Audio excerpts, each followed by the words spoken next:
তো কর্মী জমা দিলেও তারা আসলে ভিসা পাচ্ছে না। পররাষ্ট্র মন্ত্রণালয় থেকে এই বিষয়টি কি আসলে ইতালি সরকারের সাথে কি বিষয়টা নিয়ে আসলে অ্যাড্রেস করা হয়েছে কিনা? এই বিষয়টি নিয়ে আমরা কন্টিনিউয়াস তাদের সাথে যোগাযোগে আছি। কিছু সমস্যা আছে যেটাতে আমাদেরও দোষ আছে, এটা নিজেদের ত্রুটিটা কিন্তু স্বীকার করা উচিত।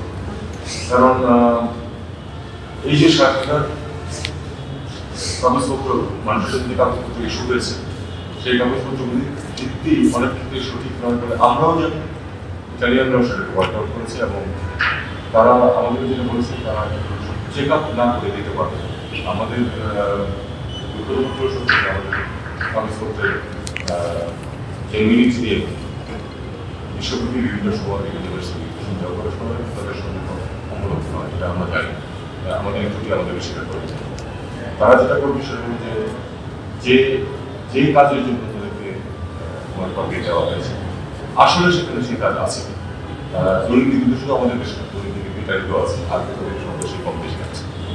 কাজে তারা দেখতে যাচ্ছে যে তাদের দেশেও দুর্নীতি এখানে হয়েছে এবং সেটা তারা চেক আপ করে দেখে তারপরে তারা একটা বিষয় যেটা সেটা হলো যে আমি আমার পুরো সহানুভূতি আছে যারা সাফার করছে এবং তাদের মধ্যে আমি নিশ্চিত যে অনেক জেনুইন মানুষ আছে, কিন্তু যেটা হয় জেনুইনের সাথে যখন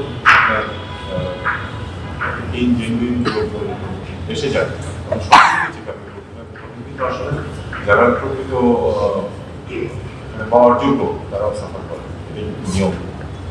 আনফর্চুনেটলি সেটাই ঘটছে। তারা তাদের দেশে দুর্নীতি হয়েছে কিনা এবং যেখানে চাকরি দেওয়া হয়েছে বলে ইস্যু হয়েছে আসলেই সেখানে ওই পরিমাণ চাকরি আছে কিনা এটা তারা পরীক্ষা করছে। এটা আমাদের বাধা দিতে পারে, তাদের অধিকার আছে এটা করার।